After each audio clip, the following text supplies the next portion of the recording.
Reading of history indicates that the last days of Rome were predominantly times when politicians bribed certain groups in society, be it certain patrician elements or certain plebeian elements, usually the latter, for the purpose of getting their support so that they could continue in power, to plunder those who opposed them, and to favor those who had given them their support.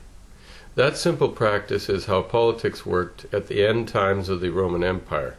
It was the final stage of corruption. So it wasn't really a very encouraging sign to see that Diana Blonsey had donated $400,000 to the Gay Pride Parade in Toronto. That's one city's Gay Pride Parade.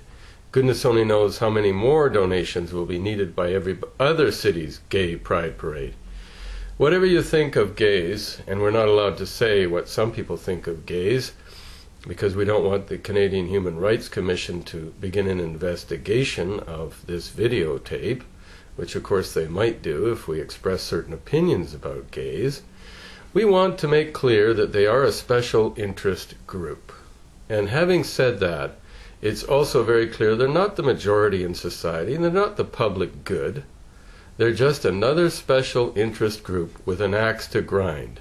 And now we see the nature of so-called conservatives in Canada. They're just like every other political party, opportunists of the worst kind, bribing a little special interest group with your money and mine so that they can get the vote of that distinct minority. They are, of course, a distinct minority, and against which the law prohibits any form of discrimination.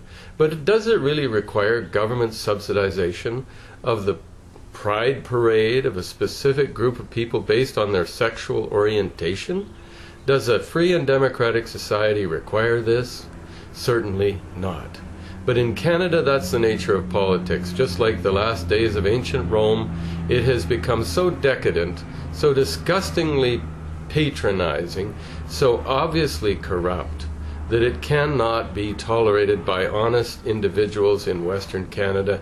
And this is only a small example of the vast patronage the Conservatives are undertaking, placating every little special interest group, particularly if they have lots of money. And if you want a society where corruption is less likely, nothing's perfect, but less likely, less obvious, and less intolerable, then you and I have got to free the West. Independence is the only option that will make a significant constitutional difference, and you and I are the only people who will do anything about it. So let's work together.